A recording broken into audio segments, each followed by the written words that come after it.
What's up, everyone? If you guys are watching this, then you're watching episode 1 of the Jeep TJ 1-ton swap build. So we have the TJ here and what the TJ will be.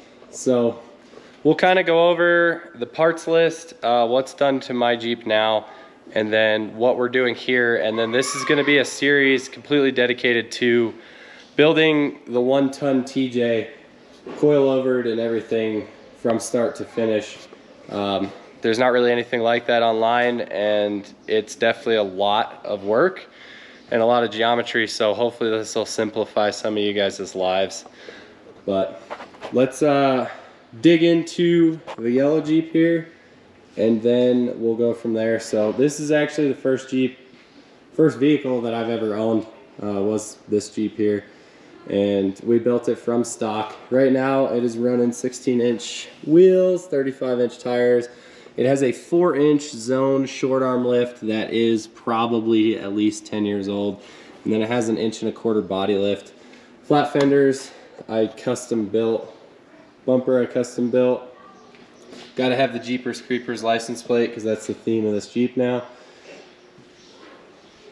But it's a TJ, and it is an East Coast TJ, so it's got rot everywhere, which is gonna be a big part of fixing the Jeep. The reason we went to doing the frame, or doing the 1-ton swap, is because the frame took a complete crap. You can see it's bowed out over there.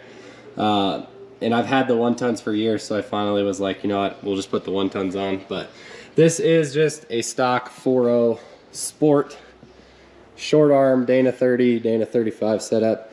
And yeah, nothing too crazy, but we will go ahead and get into what I have stockpiled so far and what the plans are for the new Jeep. All right, so starting out, we got an 04 4.0 TJ frame that is completely clean and rust-free. There are some subtle differences between this frame and the TJ here. This is a 2000, so the belly pan and steering box are going to be a little bit different. This is all getting built off of a Rubicon Express belly pan, so that is going to be our 4 lower link locations straight off of the Rubicon Express belly pan and skid plate. In the rear, we have a 14 bolt axle. I already converted it over to disc brakes in the back. Trust it, it's going to have 538 gears and ARB air lockers, so it's going to be a pretty slick setup. I just rolled it underneath here because we're going to start getting the links hopefully built here soon. So that is our rear axle. All of the rust repair pieces, so basically for a completely new tub, that's the rear floor, rear cross member, all the floor pans, all the body mounting and structural stuff, all the cargo area structural stuff. We've got a bunch of Genrite coilover mounts in that box. These are the 2.0 by 14 King remote reservoir coilovers. I believe 150 over 200 in the front, and then 200 over 200 in the rear, or swapped. We'll get specifics on that once we start working on the coilover portion. Our gearing is underneath in this box here. This is one of the rear Genrite coil towers. Bunch of brakes, bunch more fabricator parts. These are all of our links. So we're running a 2-inch by 250 wall lower link, 1.75 by 250 wall upper link, and then all of the steering components are going to be 1.5 by 120 wall with these links here. Front axle hubs here. It was a dually at one point. It is now going to be converted over to a single rear wheel. So we got those hubs. Raptor liner for once we get the tub all done. And then this is our front axle. It's a Dana 60 high pinion out of a 97 Ford, so it's not the 35 spline, it's a 30 spline. But this was a dually axle, so we actually had to cut the pumpkin. I cut about 2 inches off the pumpkin here to make room for the lower link mounts and everything. Then tires. We went with 40 by 1350 by 17 Maxxis Razors, and then the wheels are 17 by 9 KMC Grenade Crawls. So it is a true beadlock 8 on 6.5 lug pattern, and probably do a quick little video in this about mounting beadlock wheels. It's something that you guys can all do at home. So, all right guys, so we're gonna mount the 40 by 1350 by 17 Maxxis razors onto 17 by 9 KMC grenade beadlock wheels. They're 8-on-6.5 bolt pattern, which is what the 14 bolt and the Dana 60 are. So I am going to go ahead and put the valve stems in. This wheel has 2 valve stems, one of them for TPMS, but we are not running TPMS on the Jeep, so it doesn't really matter. But we'll use our fancy little puller here. Pull the valve stems through. Now this is something that you guys can all do at home, putting beadlock wheels on. It's not hard if you got basic tools. You're gonna need a torque wrench, but if you own beadlocks, you should have a torque wrench anyway, because you need to torque the beadlock rings every like 50 miles. So, all right, our 2 valve stems are in. Now to get the 40 onto the beadlock, we're gonna use some soapy water.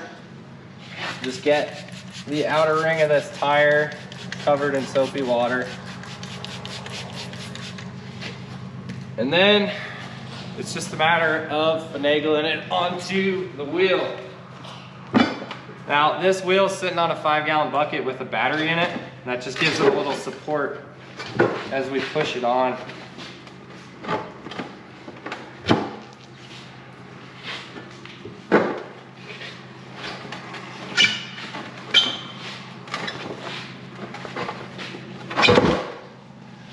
All right, now that it's on, we have got to get the other side lip over the beadlock ring here, which I use a rubber hammer. You just want to get the lip of this tire over the lip of the beadlock ring.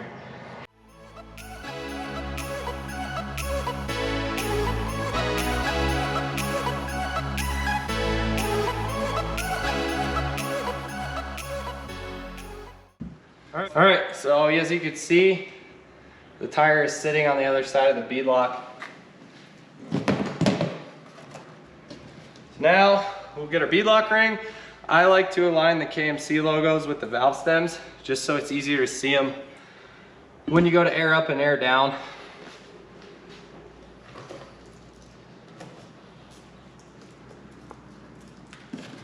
All right, so we've got a bunch of bolts to put in.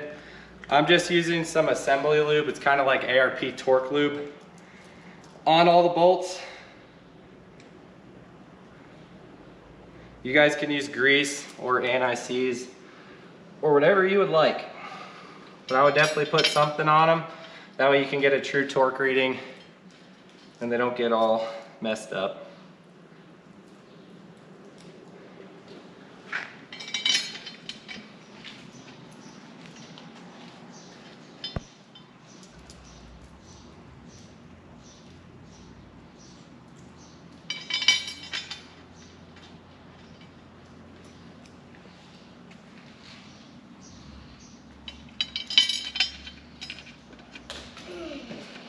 All right, now we're gonna get the rest of them in.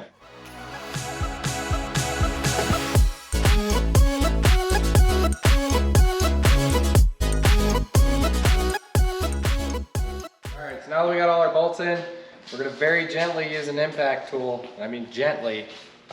We're gonna go around in a star pattern and we're gonna start yoking bolts down and pulling the beadlock ring in towards the wheel.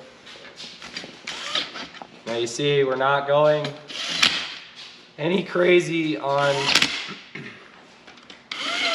the gun at all, just very basic power.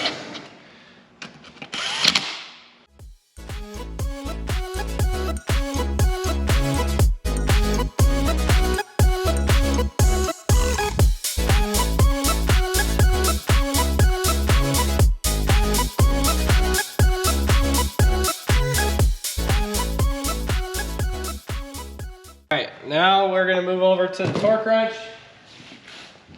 I am setting the torque wrench at 15 foot-pounds, if it'll turn on. So you're gonna have to go around this wheel 10, 15 times. I always start at the KMC logo, that way I know where I originally started. But you go around it in very, very small increments. So just one twist at a time.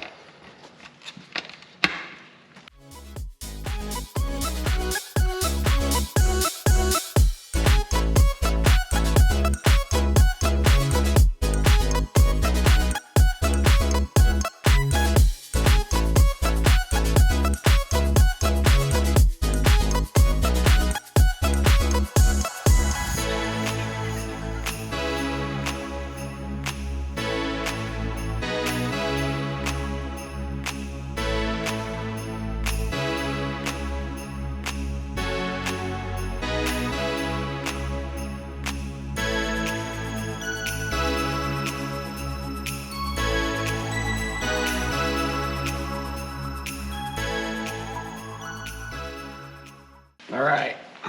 Oh, I hurt my back. Sucks when you gotta do it on 5 wheels and tires. All right, now we're gonna get it seated. We're gonna use our soapy water again on the side of the wheel that's not locked in. And we'll get her filled with air, and you're gonna hear a big pop, and then we'll get her, I'm gonna set these at 30 pounds. I have no idea what I'm actually gonna run them at, but I just figure that's a good starting point. So we're gonna air them up to 30.